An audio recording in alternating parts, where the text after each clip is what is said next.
안녕하세요. 기업의 사회적 책임과 사회적 가치에 대해서 말씀드릴 경영대학 문정빈 교수입니다. 반갑습니다. 기업의 존재 목적은 무엇일까요? 어떤 이들은 기업의 유일한 존재 이유는 이윤의 창출이라고 주장합니다. 그러나 오늘날 많은 성공적인 기업가들은 한 목소리로 기업의 존재 목적이 이윤뿐만 아니라 고객, 임직원, 협력업체 등 다양한 이해관계자들의 이익을 추구하고 더 나아가 사회의 이익이 되는 사회적 가치를 제공하는 것이라고 말하고 있습니다. 이 기회에 기업의 사회적 책임과 사회적 가치에 대해 생각하는 시간을 가져보도록 하겠습니다.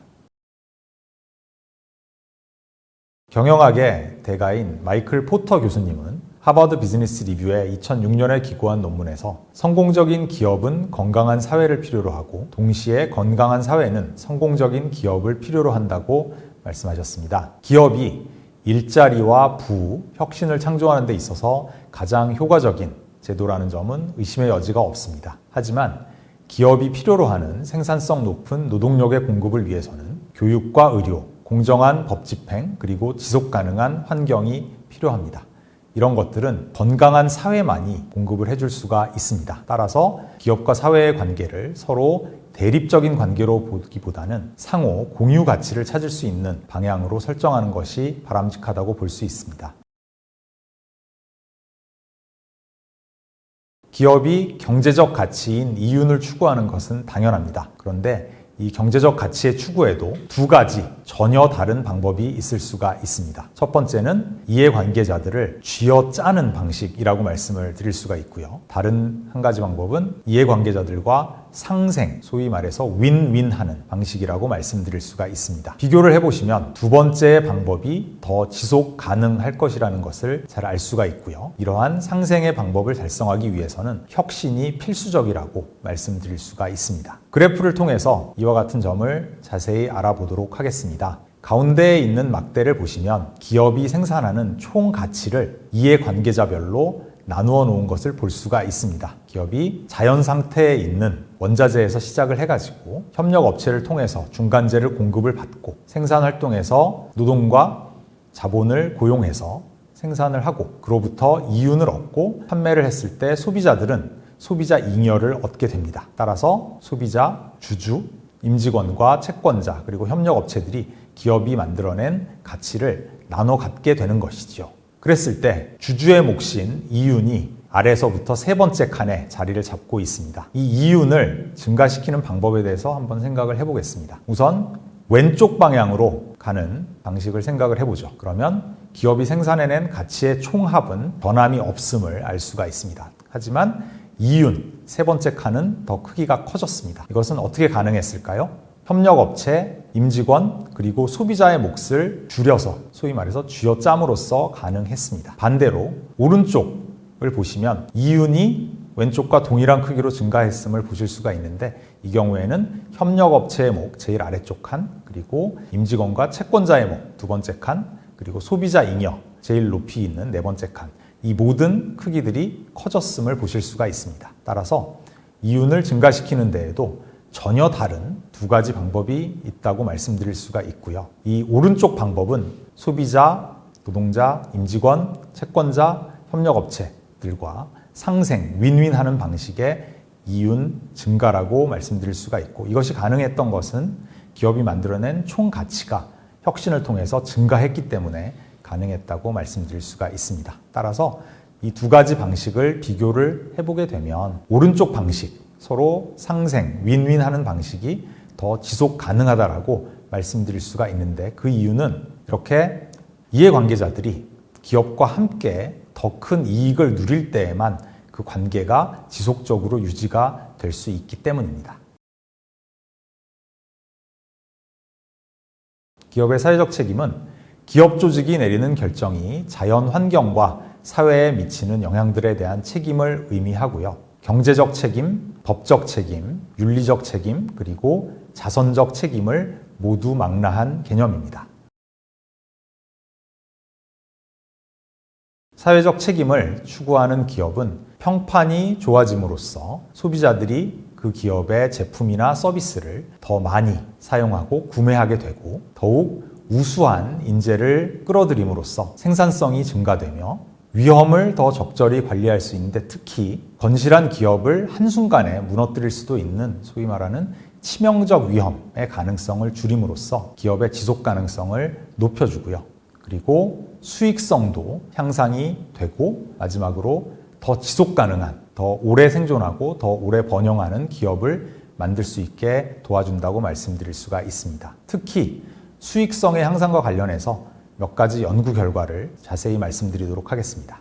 이 그래프에서는 사회적 책임 성과를 가로축에 그리고 주가 수익률, 초과 수익률을 세로축에 표시를 해 놓았는데요. 미국의 대표적인 주가 지수인 S&P 500 지수에서 그 지수에 속하는 기업들을 대상으로 사회적 책임 성과를 가장 저조한 그룹, 왼쪽에 있는 그룹입니다. 그리고 가장 우수한 그룹, 오른쪽에 있는 그룹이죠. 이렇게 9개 구간으로 나누어 보았습니다. 각각의 기업들에 대해서 1991년부터 2006년까지 16년 동안 주가 수익률을 추적을 해 보았는데요. 분석 결과를 보시면 가장 사회적 책임 성과가 높은 기업 그룹이 가장 주가 수익률이 높고 반대로 사회적 책임 성과가 가장 낮은 그룹이 주가 수익률이 가장 낮은 것을 보실 수가 있습니다. 이러한 결과에 대해서 혹자들은 이렇게 반문을 하기도 합니다.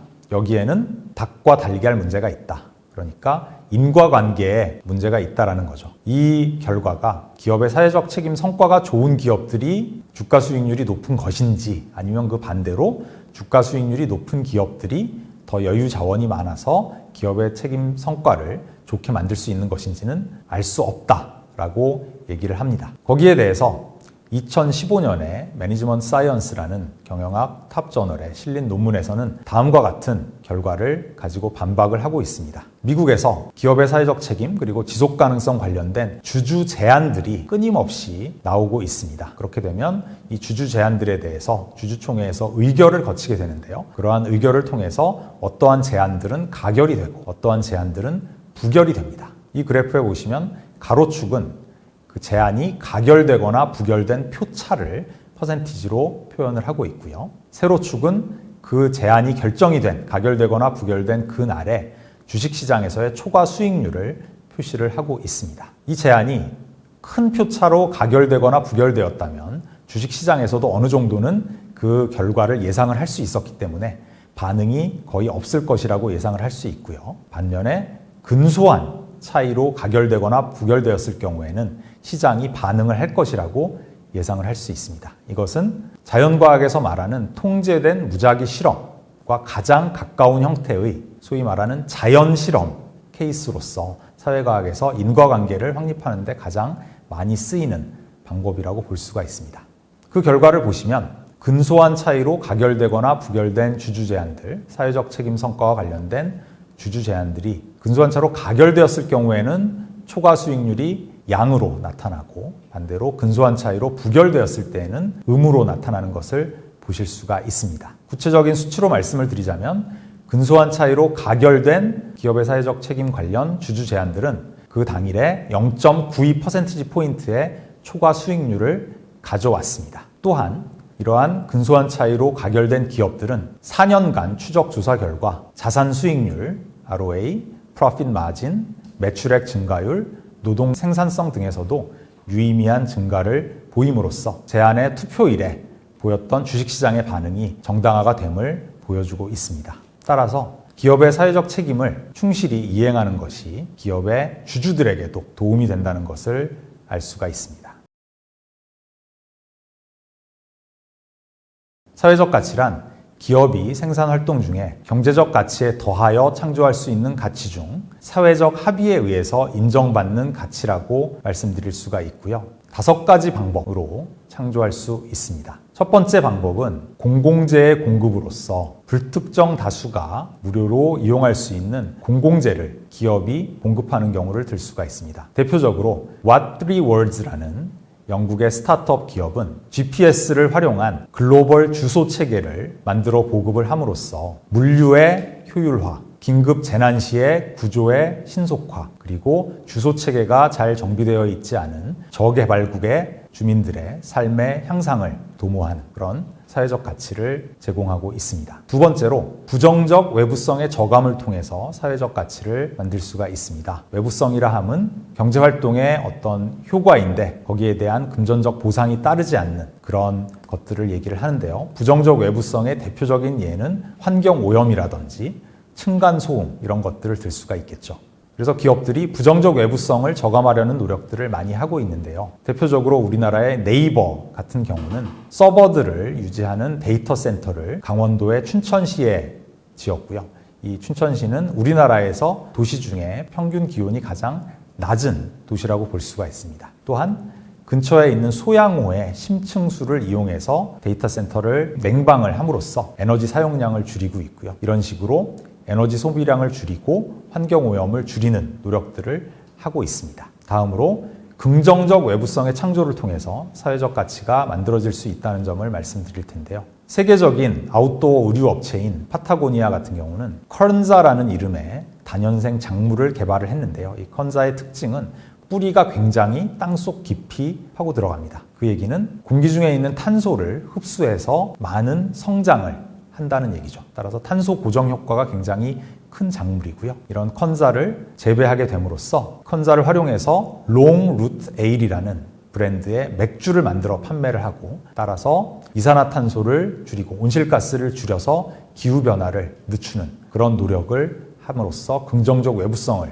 만드는 사회적 가치를 창조하고 있습니다. 사회적 가치는 인권의 보호 및 증진을 통해서도 만들어질 수 있는데요. 우리나라의 인터넷 서비스 기업인 CG온 같은 경우는 라이브리라는 언론사 댓글 서비스를 통해서 차별과 혐오의 표현을 거르고 좀 더 표현의 자유가 잘 보장되는 그런 언론 환경을 만드는 노력을 하고 있고요. 그리고 많은 기업들이 직장 내의 차별과 괴롭힘을 방지하는 프로그램들을 가동을 하고 있고요. 이런 것들도 모두 인권의 보호와 증진을 통한 사회적 가치를 만드는 노력이라고 볼 수가 있습니다. 다섯 번째로는 사회적 약자의 삶을 향상시키는 방법으로 사회적 가치를 만들 수가 있고요. 우리나라의 P2P 대출업체인 렌딧 같은 경우는 신용불량자들에게 대출을 해주면서 그분들이 다른 곳에서 적용받을 수 있는 이자율보다 낮은 이자율로 대출을 함으로써 그분들의 이자 부담을 경감시켜주는 그런 서비스를 하고 있고요. 우리나라의 교육용 소프트웨어 업체 에누마 같은 경우는 저개발국 어린이들이 게임을 활용한 소프트웨어 그리고 태블릿 PC를 이용해서 굉장히 쉽고 재미있는 방식으로